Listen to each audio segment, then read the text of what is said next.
Yeah, I mean, started the Gonsfeld with Tim and my friend Patrick in 2000, and well, the first issue was published in 2000. I started in '99, and I'd interned for Spiegelman in Woolley for almost a year. What were they working on at that time? This is the first Little Bit volume. I did a lot of production work on it, and I packed boxes for them and installed their kid's computer and got them coffee. Shit like that. But I learned, I must say, I've never learned as much about anything in as short a period of time as I did working for them. Just by watching them move around and the things they were talking about, I learned almost my entire foundation of publishing knowledge is just like watching them and listening and eavesdropping. Who are some of the other people that have done that had that similar role? James Sturm, I know? Sturm, Karasik, okay. Newgarden, a guy named Mark Michelson, who's a graphic designer. Various people. Yeah, there are others I'm forgetting right now, but Sikoryak. Bob Sikoryak was sort of my boss, like my supervisor. But anyway, I did that. I published a couple issues of the Gonsfeld, 3 of them up to '03, and then, I mean, I got really interested in bookmaking in general, and I started a little packaging business with a guy, and we did a couple books, 3 books for Abrams. And the idea was that I really was just interested in visual books in general. The Gonsfeld is sort of representation of my interests, and it's a broad spectrum. And the first book I published was, the first book besides Gonsfeld was a book called The Wilco Book with the rock band Wilco. And that really took off and sold. Was that a picture box? That was a solo picture box book? Solo picture box. Oh, whoa, I didn't know that. Well, we pitched it around as a packaging deal to a number of publishers, none of whom offered us enough money to make it worthwhile. So they all lowballed it, and we sold about 3 or 4 times as much as anybody expected. So we did that, and then the idea for Picture Box was that it was going to be a visual book publishing concern on the model of old 1960s Abrams, which is to say a wide variety of books, of visual books on art, graphics, music, and then I'd throw in the comics as well, and bring that in.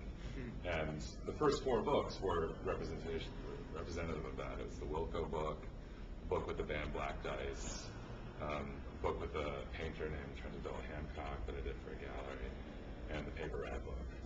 And then, like, over the next year, because a bunch of editorial projects kind of lagged, comic stuff kind of crested a little bit over, but now that's sort of calming down, and it's going to be much more even. It's going to be much more just a third art, a third graphics, and a third comics. I'm trying to minimize the comics, actually, just because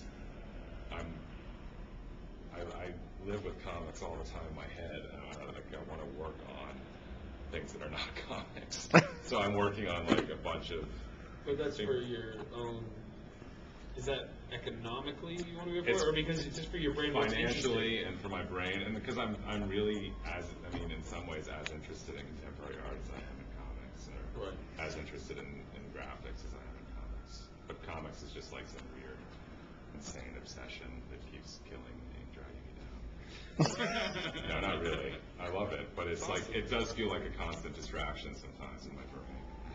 But no, so we're doing right now. Picture Box is doing a lot of books for galleries, some for museums, and then some self-independent, like doing a book on John Quick-Falusi, invented Ren and Stimpy, doing a book on Sid Mead, who's a great production designer, a book on a record cover designer named Barney Bubbles from the 60s and 70s, a book on airbrush illustration from the 70s.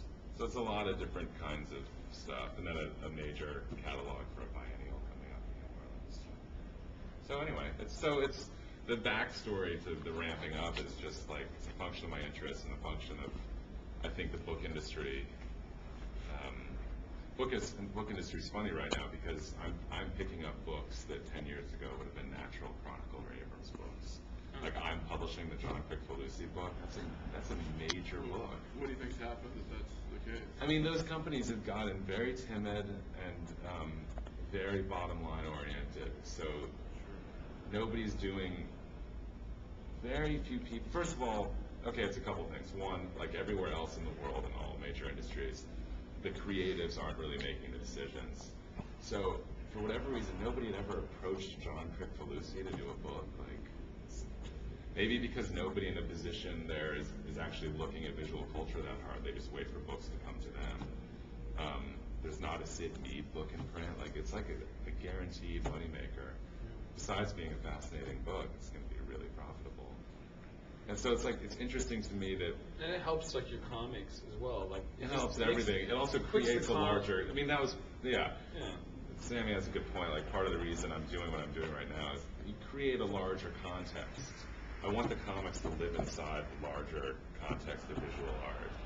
It's no point for me in just having comics over here and everything else over there, because that's not how I think about it. And most of the artists I publish are as engaged in other activities as they are in comics. Brian Chippendale's at least half, maybe 60% of the time really a drummer and 40% a cartoonist. And, you know, same with Ben, Christopher, and I mean, it's all these guys live in a much larger, they're all drumming. It's like a drum circle. It's a wild drum circle. They're naked, and except for like black socks. And they only take breaks for like hacky sack? Hacky sack.